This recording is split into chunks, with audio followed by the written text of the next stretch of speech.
दोस्तों thank you बाद में बोलना, लेकिन पहले प्रैक्टिकल नॉलेज सीख लो। आज की वीडियो में इतना ज़्यादा प्रैक्टिकल फ्री में मिलेगा जो आपको पूरे यूट्यूब में नहीं मिलेगा, मैं गारंटी दे सकता हूँ। लाइव आपको प्रैक्टिकल साइट पे ले जाऊंगा, आपको स्टील के बारे में सिखाऊंगा कि कैसे बीम होता है, क्या है उसमें, पिन स्पेसर के बारे में बात करूंगा। फिर मैं बात करूंगा एक जो साइड पे बहुत बड़ी गलती कर देते हैं लोग, जैसे आप सामने देख रहे हो एक गलती कर दी है कि आपका सरिया जगह से दूसरी जगह चला जाता है, तो उसको सही तरीके से कैसे करते हैं। आपने पहले वीडियोस काफ़ी देखी होंगी हमारे चैनल पे भी ऐसे भी, लेकिन आज की वीडियो में ये चीज़ें आप सीखोगे और अच्छे तरीके से सीखोगे। फिर हम बात करेंगे जो रेट्रोफिटिंग का प्रोसेस होता है वो कैसे किया जाता है, क्या है रेट्रोफिटिंग। आपको इंटरव्यू में इसमें से काफ़ी चीज़ें आएंगी और प्रैक्टिकल दिखाऊंगा। एक बार आपने प्रैक्टिकली देख लिया होगा, गारंटी देता हूं दोबारा भूलोगे नहीं। डोवल क्या होता है, डोवल का प्रोसेस क्या है, कैसे जाता है, ग्राउटिंग कैसे करते हैं, अगर जहाँ पे सरिया पहले से नहीं आपको सरिया इंसर्ट करना है वो कैसे किया जाता है, स्लैब के बारे में बताऊँगा। तो फुल ऑन प्रैक्टिकल नॉलेज ये वीडियो है। ऐसी वीडियोज़ आपको नहीं मिलेंगी, बस आपको सिविल साइट विजिट पर मिलेंगी। तो इस वीडियो को कंप्लीट देखो, लेकिन उससे पहले एक काम करना है, उससे पहले प्लीज चैनल को सब्सक्राइब कर लो और बेल आइकन दबा लो।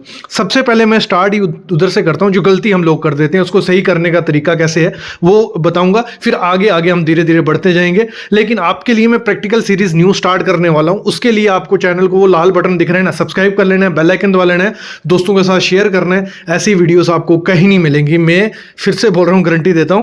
तो अभी हम शुरू करते हैं। ऐसे हम अच्छे तरीके से, जैसे ये स्टील अगर इधर उधर हो जाए उसको पोजीशन में कैसे हम रख सकते हैं, एक उसका एक अल्टरनेट बताऊंगा। मतलब एक कहो तो प्रॉपरली लोड डिस्ट्रीब्यूट नहीं करेगा वो तरीका, लेकिन वो एक अल्टरनेट है, उससे हम इजीली कर सकते हैं। तो सामने ये पुराना वाला तरीका है, जिन्होंने वो पुरानी वीडियो नहीं देखी थी उनको मैं बता दूं कि उसमें क्या किया था हमने। जहाँ से स्टील नहीं था, मिसप्लेस हुआ था, वहाँ होल करके नया स्टील ग्राउट करके हमने प्रोसीजर किया था। तो इसमें थोड़ा कॉस्टली हो जाता है, क्योंकि इसमें जो एक ग्राउटिंग मटेरियल यूज़ होता है ये काफ़ी कॉस्टली होता है, और होल करना एक प्रॉपर नहीं होता है। जहाँ फुटिंग होगा तो नीचे सॉइल आ जाएगी, यहाँ नीचे स्लैब आ जाएगी, तो काफ़ी जगह होल नहीं कर पाते हैं। तो उस जगह के लिए क्या अल्टरनेट है वो मैं आपको बताता हूँ। उसका अल्टरनेट है, सामने आप देख रहे हो एक आपको प्लेट दिख रही होगी एमएस की, मतलब स्टील की प्लेट। तो क्या करना है, जहाँ से आपका स्टील मिसप्लेस हुआ है, मतलब उस पोजीशन पे नहीं है जहाँ आना चाहिए था, वहाँ क्या करोगे आप, उस पोजीशन में आपको प्लेट इंसर्ट इम्बेड करनी है। या तो उसको बेल्ट कर दो, या तो एंकर फास्टनर करो। जब वो हो जाए उसमें क्या करना है, आपको नया स्टील बेल्ट कर देना है डेवलपमेंट लेंथ के साथ। अगर पॉसिबल है तो डेवलपमेंट लेंथ प्रोवाइड करो। आपका बीम अगर आपका लेंथ कॉलम अगर बड़ा है तो आप डेवलपमेंट लेंथ प्रोवाइड कर सकते हो। नहीं तो उसमें क्या करना है, आपको जितना आपका एल पॉसिबल हो उसका एल रखना, उतना आप एल रख के उस प्लेट पे उस स्टील को, वर्टिकल स्टील को बेल्ट कर देना है, कितना जितना उसकी ऊपर लैप मिल जाए। सामने आप देख रहे हो वैसे ही हुआ है हमारा। यहाँ भी थोड़ा कॉलम में प्रॉब्लम थी, तो इसमें क्या किया है, 16 mm की प्लेट नीचे लगाई हुई है, उस पर वर्टिकल स्टील वेल्ड किया हुआ है। और ये मतलब एक कहें तो एक अच्छा तरीका है, क्योंकि जो हमारी प्लेट होगी नीचे वो प्रॉपरली लोड डिस्ट्रीब्यूट कर देगी पूरे एरिया में। अगर बाय चांस जो, क्योंकि नीचे से तो हमारा वर्टिकल स्टील प्रॉपर आया होगा, तो उसमें ये प्लेट क्या काम करेगी कि जो भी उस वर्टिकल बार पे लोड आएगा वो टोटली एरिया पे डिस्ट्रीब्यूट हो जाएगा, और वो सेफ रहेगा एज कम्पेयर टू अगर हम सरिया ग्राउट करके उस पर आगे बेल्ट करें सरिया। तो इसमें क्या करते हैं, सिंपली 16 mm की आपको प्लेट लेनी है, वहाँ फिक्स कर देनी है, वो बेल्डिंग से करो या एंकर फास्टनर करो। उसके बाद आपको वर्टिकल स्टील उस पर बेल्ट कर देना है। ये एक सही तरीका तो नहीं बोलूँगा मैं, लेकिन एक अल्टरनेट है अगर आपका ग्रिड लाइन से सरिया इधर उधर हो जाता है। तो उसके बाद क्या, अगर पॉसिबल हो उस एरिया में आपको एक छोटी सी राफ्ट जैसी करके राफ्ट भर देनी है। अगर कॉलम ही है तब भी वहाँ पे एक्स्ट्रा स्टील प्रोवाइड कर देना है 12 mm का पूरे कॉलम में, जहाँ स्टार्टर होगा, बेशक जहाँ आपका स्टार्टर रहेगा। उसके बाद आपका वही प्रोसेस स्टार्ट हो जाएगा। और मैं कहूँगा कि अगर ये गलती साइड पे ना हो तो बहुत ही बढ़िया है, क्योंकि जो जिस हिसाब से डिज़ाइन किया होता है वर्टिकल बार्स को, अगर वो अपनी पोजीशन से इधर उधर हो जाएंगे तो काफ़ी दिक्कत हो जाती है स्ट्रक्चर को। पिन क्या होता है और स्पेसर क्या होता है, सबसे पहले आप देख रहे हो एक रेनफोर्समेंट हमारे हॉरिजॉन्टल बार हैं, उनके बीच में उसके परपेंडिकुलर हमने स्टील छोटा छोटा टुकड़े प्रोवाइड किए हुए हैं। देखो बाकी हमारा ब्लैक कलर का सरिया और बीच में जो एक छोटा टुकड़ा आप देख रहा होगा वाइट वाइट कलर के, ये हमारे हैं स्पेसर या इनको हम बोल रहे हैं पिन। इनको प्रोवाइड करने का फंडा क्या है, देखो क्या होता है, कभी कभी बहुत बड़े बड़े बीम रहते हैं, बड़ी बड़ी सेक्शंस रहती हैं जिसमें स्टील बहुत प्रोवाइड किया होता है, स्टील एक्स्ट्रा प्रोवाइड किया रहता है, बॉटम एक्स्ट्रा, या जो कर्टल बार रहेंगे वो ज़्यादा प्रोवाइड किया जाता है। तो एक दूसरे के ऊपर बार आ जाएंगे जब, तो उसमें कंक्रीट घुसना मुश्किल हो जाता है, क्योंकि जो हमारा एग्रीगेट का साइज़ रहता है तो वो 20, 25, 40 mm का एग्रीगेट होता है। अगर इतनी ज़्यादा रीइंफोर्समेंट हम प्रोवाइड करेंगे तो वहाँ कंक्रीट पहुँचेगा ही नहीं, तो वो गलत है। तो इसलिए हम क्या करते हैं, बीच में उसके पिन प्रोवाइड करते हैं या स्पेसर बोल लो। उससे क्या होगा, आपका जो सरिया होगा वो अलग अलग हो जाएगा और बीच में उसके कंक्रीट घुसने की जगह हो जाएगी। एक फंडा ये है आपको समझने का। दूसरी चीज़ आपको क्या देखनी है इसमें, स्पेसर बार का आपको मतलब कैसे डिसाइड करना है कि कितना होना चाहिए। देखो जितने भी साइज़ का आपका सरिया उसमें यूज़ होता हो, या जो एग्रीगेट उसमें यूज़ हो रहा हो, जितने मतलब उसका 25 mm या 40 mm का, तो उसी हिसाब से आपको यूज़ करना है। अगर लग लो नॉर्मली हमारा 20 mm का मैक्सिमम साइज़ का एग्रीगेट यूज़ होता है, तो जो आपका स्पेसर प्रोवाइड करना है वो आपको प्रोवाइड करना है 20 तो करना ही करना है, उससे प्लस 5 mm ज़्यादा, मतलब 25 mm का आपका स्पेसर होना चाहिए। ये आपको करना है। अगर जितने भी डाया का स्टील यूज़ होगा वहाँ, या जितने भी एग्रीगेट यूज़ होगा उसको +5 आपको कर देना है। अगर 40 mm का आपका वहाँ एग्रीगेट यूज़ हो रहा है तो उसमें आपको क्या करना है, वहाँ पे आप कवर ब्लॉक प्रोवाइड कर सकते हो, मतलब बीम के सरिये के बीच में, कोई दिक्कत नहीं है, ठीक है। और जो आपको स्पेसर प्रोवाइड करना होता है, आपका बीम है 16 मीटर लंबा, तो उसमें आपको स्पेसर प्रोवाइड करने हैं। तो 900 mm से 1200 mm के सेंटर टू सेंटर, मतलब एक 900 mm पे आ जाएगा, दूसरा फिर 900 mm पे, या एक 1200 mm पे, दूसरा 1200 mm पे, तीसरा 1200 mm पे, वो डिफरेंशिएट आपको करना है। कभी कभार क्या होता है, ड्राइंग में मेंशन किया होता है कि आपको स्पेसर कहाँ कहाँ प्रोवाइड करना है, कितने कितने स्पेसिंग पे, लेकिन बहुत ज़्यादा ड्राइंग्स होती हैं जिसमें मेंशन नहीं किया जाता है। लेकिन एज ए साइट इंजीनियर आपको इस चीज़ का ध्यान रखना है कि वहाँ प्रॉपर वे से स्पेसर प्रोवाइड किया जा रहा है, नहीं किया जा रहा है, उसका centre to centre spacing provide की जा रही है, नहीं की जा रही है। ये बहुत बड़ी स्ट्रक्चर में गलती हो सकती है अगर आपने कटल बार या बॉटम एक्स्ट्रा या टॉप एक्स्ट्रा प्रोवाइड कर दिया बिना स्पेसर के, तो अगर उसमें कंक्रीट नहीं घुसेगा तो वो सेक्शन वीक हो जाएगी एज़ कम्पेयर टू ऐसे उसका जो बेरिंग कैपेसिटी होनी थी। तो इसका अगर अभी मैं आपको ड्राइंग दिखाऊं, आप सामने देख रहे होगे ड्राइंग है हमारा, जिसमें क्या किया है, हर बीम की जो सेक्शन है उसमें दिखाया हुआ है। सामने आप देख रहे हो कि ये पिन कहाँ कहाँ आपको प्रोवाइड करना है, पूरा इस ड्राइंग में मेंशन किया हुआ है कि जो नीचे वाला बार आएगा उसके ऊपर पिन रहेगा, फिर उसके ऊपर बार आएगा, फिर उसके ऊपर पिन आएगी, फिर उसके ऊपर बार आएगा। तो ये हर ड्राइंग में मेंशन किया जाता है। अगर ड्राइंग में मेंशन नहीं भी किया है, एज ए साइट इंजीनियर आपको ये प्रोवाइड करना ही करना है। आज मैं बताऊंगा कि डॉवल्स क्या होते हैं और हम ग्राउटिंग कैसे करते हैं, और एक अच्छा केमिकल भी आपको बताऊंगा जिससे आप ग्राउटिंग करोगे तो काफ़ी अच्छा वो रिजल्ट भी देता है। तो सबसे पहले मैं बता दूं, डॉवल्स जो होते हैं, आपने जो देखा होगा कि हमारा जो सरफेस होता है, अगर स्लैब है या बीम है, तो फ्यूचर में कभी एक्सटेंशन करने को आता है। जैसे ये सामने आप देख रहे हो, ये लिफ्ट है, इसमें एक स्लैब की जानी है, तो ये फ्यूचर में स्लैब की जा रही है, तो उसका जो स्टील था, जो बीम का स्टील या स्लैब का स्टील, तो वो वहाँ प्रेजेंट नहीं था। तो उसको नया मतलब ग्राउट करने के लिए, नया सरिया लाने के लिए हम क्या करते हैं, ग्राउटिंग प्रोसेस करते हैं, डॉवल निकालते हैं। तो यहाँ पहले होल किया जाएगा, फिर उसमें जो भी मेंशन डाया का स्टील है वो वहाँ पे ग्राउट कर दिया जाएगा आगे बीम के लिए। ऐसे ही प्रोसेस किया जाता है। इसमें मेन ध्यान क्या रखना होता है कि आपको जो होल वो प्रॉपर होना चाहिए, जो डॉबल आप सरिया डाल रहे हो उसके डाया का आपका होल होना चाहिए। फिर ग्राउटिंग के लिए अगर मैं केमिकल की बात करूँ तो आप सामने देख रहे हो फिशर केमिकल FISEM, जो 585S है, इसका मतलब ये कोड है। तो ये काफ़ी अच्छा फिशर है, सिक्का का भी आता है, बाकी हिल्टी का भी आता है, तो काफ़ी केमिकल्स आते हैं। जो हमारे हाथ में जो है फिशर गन है, ये मतलब फिशर केमिकल यूज़ करना है। इसमें 2 टाइप के आते हैं, मतलब मेनली जो काफ़ी टाइप है इसके, HB और SB, और 585 इसकी स्ट्रेंथ है। वो आपको मैं बोलता हूँ कि आपको SB यूज़ करना है क्योंकि वो आल कंक्रीट में चलता है, और HB हमारा रिपेयर वर्क में ज़्यादा यूज़ होता है। तो पहले 230 आपको जहाँ भी सरिया ग्राउट करना है वहाँ 230 आपको होल कर देना है। उसके बाद वो जो डाया का आपको स्टील वहाँ आना चाहिए, उससे एक डाया बड़ा स्टील वहाँ पे आपको ग्राउट कर देना है। सामने आप देख रहे हो, पूरा प्रोसेस देखो, आपको समझ आएगा। और मैं कहूँगा जैसे कोई पुराने घर कंस्ट्रक्शन किया होता है गाँव में, जहाँ अभी यहाँ पे प्रॉपर वे से ये पता नहीं है, तो वहाँ आप इस प्रोसेस को अपना सकते हो। ज़्यादा खर्चा नहीं पड़ेगा अगर थोड़ा सरिया ग्राउट करने का रहेगा तो प्रॉपर वे है, इससे आप इस पे जा सकते हो। और दूसरी चीज़, जैसे मैंने कहा था, फ्रेशर के लिए काफ़ी इंपॉर्टेंट वीडियो है। तो जब भी आप ग्राउटिंग करवाओ, मतलब केमिकल एंकरिंग करवाओ, तो आप प्रॉपर वे से जितना इंसर्ट कहा है कि 230 आपको इंसर्ट करना है उतना करना है होल।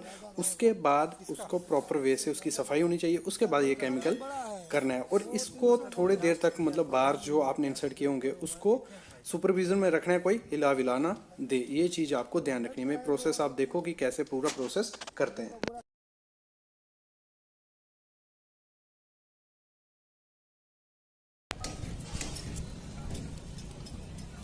तो सामने आप बीम देख रहे हो, एक सिंपली सपोर्टेड बीम है हमारा। ये हमारा कॉलम आ गया एक, यहाँ से बीम स्टार्ट होता है हमारा और ये वहाँ दूसरे कॉलम पे रेस्ट करता है। मतलब ये हमारा सिंपली सपोर्टेड बीम हो गया। आज सिर्फ सिंपली सपोर्टेड बीम के बारे में बात करने वाला हूँ।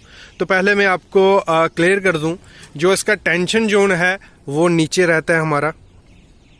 जो हमारा सिंपली सपोर्टेड बीम है वो टेंशन जोन हमारा आ गया नीचे, और जो इसका कंप्रेशन जोन है वो है ऊपर। तो इन दोनों में लैपिंग का आपको क्या ध्यान रखना है। जो टेंशन जोन में हम लैप प्रोवाइड करेंगे वो डिफरेंट वे से प्रोवाइड करेंगे, और जो हम कंप्रेशन जोन में करेंगे वो डिफरेंट टाइप से करेंगे। क्यों करेंगे मैं आपको ये भी समझाऊंगा। तो चलो एक समझते हैं इस चीज को कि हमने ये लोड डाला, इस ये हमारा बीम है, ये हमारा बीम है। तो इस पे हमने लोड डाला तो नीचे का जोन चला गया टेंशन में। तो मतलब जब नीचे का जोन हमारा टेंशन में जाएगा, तो एक एग्जांपल हो जाए आपके लिए, तो थोड़ा मैं समझाने में इजी होगा आपको। तो चलो एक आपके लिए थोड़ा इजी करता हूँ, मैं एक एग्जांपल लेता हूँ। ये हमारी एक वाइंडिंग वायर है, इसको हम बीम समझते हैं। ये सपोर्ट्स आ गए दोनों, तो इस पे हमने लोड डाला, ये लोड डाला हमने। ये देखो, ये जैसे हम लोड डालेंगे, नीचे का जो एरिया होगा वो टेंशन होगा, मतलब भागेगा ऐसे ऐसे, मतलब इस तरफ भी जाएगा इस तरफ भी, वो टेंशन जोन बन जाएगा हमारा।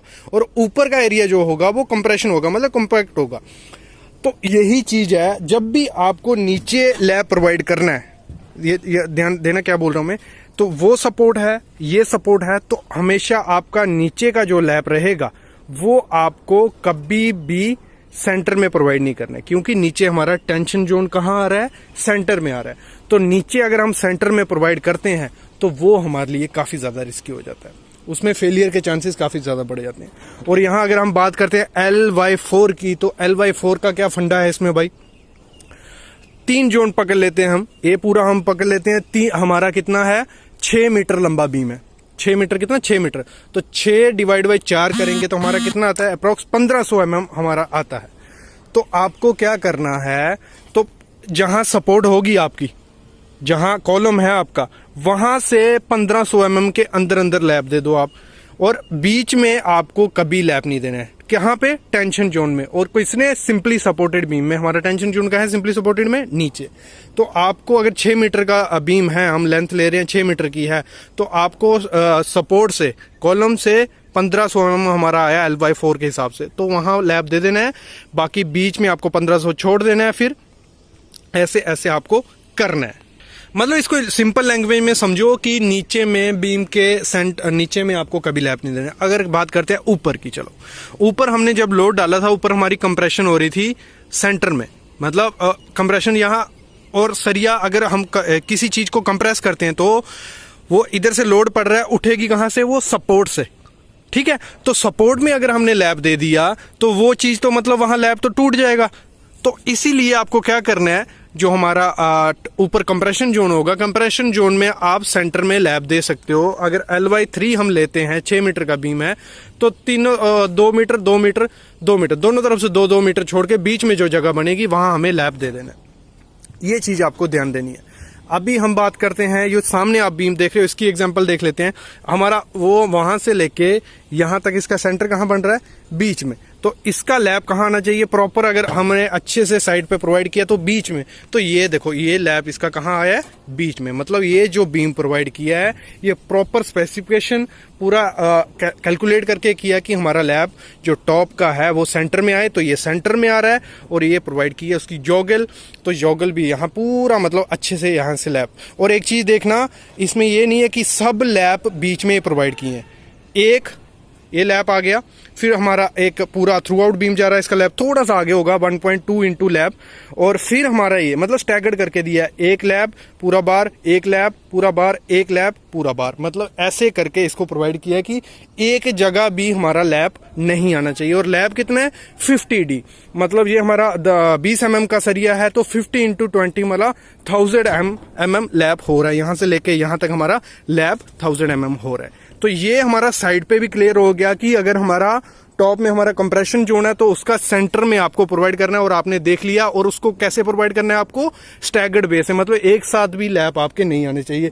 और अगर हम बात करें बॉटम बार की टेंशन जोन की, तो आपका लैप कहाँ आना चाहिए, इसका मैं लैप भी आपको दिखा देता हूँ। इसका लैप हमारा कभी भी सेंटर में नहीं आना चाहिए, हमारा आना चाहिए साइड पे, और इसका लैप साइड पे ही आया है। और साइड पे भी किस हिसाब से आया वो देखो, वहां उसका लैप देख रहे हो, ये गया, ये लैप आ गया, मतलब प्रॉपर स्पेसिफिकेशन के साथ यहाँ स्टील प्रोवाइड किया है। और यहाँ से आपको आइडिया लग रहा है, ये सपोर्ट रही कॉलम की, कॉलम से यहाँ हमारा ये बीम आ गया, मतलब लैप आ गया। तो आपका लैप का क्लियर हो गया कि बॉटम टेंशन जोन में आपको लैप कहाँ, सपोर्ट के पास ही प्रोवाइड कर देना है L/4 के एरिया में। और टॉप में आपको कहाँ प्रोवाइड करना है, सेंटर में, लेकिन सेंटर में भी कहाँ भी L/3 के एरिया में। मतलब ये आई होप आपको समझ आ गया होगा। रेट्रोफिटिंग या जैकेटिंग हम जिसे बोलते हैं, तो उसका फुल प्रोसेस आपको बताने वाला हूँ। पहले मैं आपको वीडियो दिखाऊंगा, विजुअल दिखाऊंगा पूरा साइड पे लेके, फिर उसके बाद मैं थ्योरेटिकल समझाऊंगा आपको कि कंसेप्ट क्या है, आपको अप्लाई कैसे करना है कॉलम पे। सबसे पहले मैं आपको बता दूं कि रेट्रोफिटिंग होता क्या है। जो आपका पुराना स्ट्रक्चर बना हुआ है, जो आपका पुराना कॉलम है, बीम है, कोई भी स्ट्रक्चर है, उसमें एक्स्ट्रा सरिया बाहर से प्रोवाइड करना। जैसे आप सामने देख रहे हो, ये जो फुटिंग है, हम यहाँ फुटिंग की रेट्रोफिटिंग की है।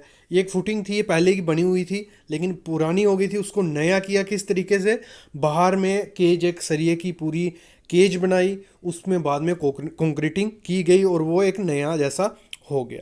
तो ऐसे ही प्रोसेस होता है को जो पुराने घर होते हैं, जहाँ कॉलम पुराने बने होते हैं, और बाद में आप सोचते हो कि जहाँ तो एक्सटेंशन करते हो, 2 स्टोरी का घर बना हुआ है और 2 स्टोरी का ही सरिया कॉलम में डाला गया कि हमें ऊपर नहीं जाना है। फिर फ्यूचर में आप सोचते हो कि हमें एक्सटेंशन करनी है, तो लोड तो ज़्यादा होगा, वो कॉलम बेचेगा क्योंकि उसमें सरिया कम दिया है।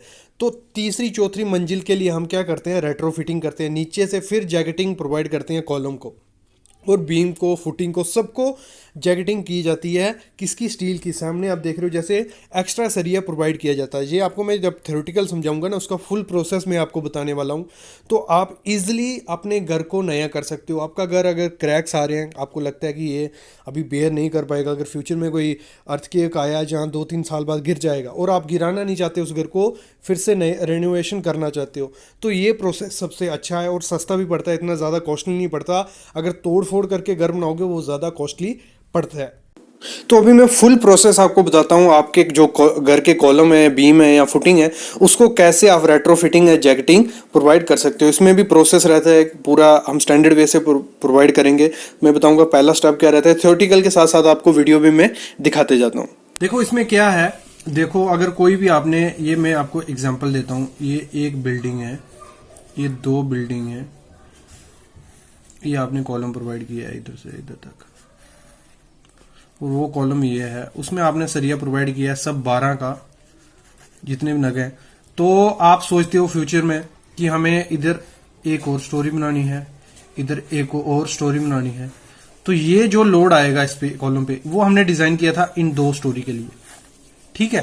तो इसको हमें और बढ़ाना है, तो इसमें सरिया भी ज्यादा चाहिए ना, तो इधर लोड भी ज्यादा आएगा, तो उसको सरिया प्रोवाइड करने के लिए हम रेट्रोफिटिंग जैकेटिंग करेंगे। वो मैं बताता हूं कैसे। और एक केस ये हो गया, केस 1। केस 2 हो गया कि क्रैक है घर पे और वो टूटने वाला है, तो आपको वो प्रोवाइड करना है, ये केस हो गया। और तीसरा केस हो गया कि आपका घर 30 से 40 साल पुराना हो गया और उसमें क्रैक दिखने लगता है, वो टूट जाएगा। तो आपको क्या करना है, ये जो पुराना कॉलम होगा, इसको पहले ये कॉलम आपका ये खड़ा हुआ है, इसको जो बाहर की, जहां तक ये अंदर ये सरिया है, ये अंदर सरिया है इसके, ठीक है। तो आपको क्या करना है, पहले जो हमारा ब्रेकर होता है, चिपिंग करते हैं, जैसे ये जो है ना, ये कंक्रीट निकाल देना है, ये पूरा कंक्रीट निकाल देना है दोनों तरफ से, ठीक है। उसके बाद क्या करना है, होल करने हैं आपको, कहां तक, सरिये तक, जहां तक स्टील होगा ना, वो स्पेसिंग रख लेनी है आपको। आप 4 से 6 इंच स्पेसिंग रख सकते हो, ये रख ली, ये कर ली, ये कर ली। फिर इसमें आपको क्या करना है, सरिया ग्राउट करना है एल शेप का। ये ऐसे और ऐसे सरिया होना चाहिए, ये ऐसे ऐसे सरिया, ये ऐसे ऐसे ऐसे ऐसे ऐसे ऐसे ऐसे ऐसे। फिर आपको यहाँ वर्टिकल बार प्रोवाइड करने हैं, जो भी आपका इंजीनियर कहता है, जहाँ जिस हिसाब से आपका डिजाइन होगा, 16 का 20 का, ये सरिया आपने प्रोवाइड कर दिया इधर भी और ऐसे ही इस तरफ भी। फिर उसके बाद शटरिंग करके आपको इसको कंक्रीटिंग कर देना है। और इसकी स्ट्रेंथ क्या हो जाएगी, जितनी आप ऊपर स्टोरी उठाओगे वो स्ट्रेंथ इसकी डबल जैसी हो जाएगी। तो इधर दिखाऊंगा अगर मैं, जैसे कैसे किया हमने। ये हमारी एक ये आ गई बाहर का, जो हम बाहर से कॉलम प्रोवाइड कर रहे हैं, ये यहाँ यहाँ यहाँ यहाँ यहाँ यहाँ यहाँ ये सरिया हमारा आ गया और कॉलम आपका कुछ ऐसे दिख रहा है। ऐसे ही आपको बीम में भी करना है, फुटिंग में करना है। ये हमारी होगी रेट्रोफिटिंग, या जिसे हम जैकेटिंग बोलते हैं, जिससे हमारे जो कॉलम है, बीम है, उसकी स्ट्रेंथ इंक्रीज हो जाती है एज कम्पेयर टू जो पुराना होगा, अगर आपको लग रहा है एक्सटेंशन यहाँ टूटने वाला है। तो ये था छोटा सा टॉपिक, आई होप आपको समझ आ गया होगा कि पुराने घर को हम नया कैसे कर सकते हैं रेट्रोफिटिंग या जैकेटिंग से। तो प्लीज चैनल को सब्सक्राइब करना और ऐसे ही वीडियोस आपके लिए मैं जरूर लाता रहूंगा। और प्लीज कमेंट करो जो आपको लगता है कि नहीं समझ आ रहा है, और प्लीज वीडियो को लाइक भी करना। Thank you guys.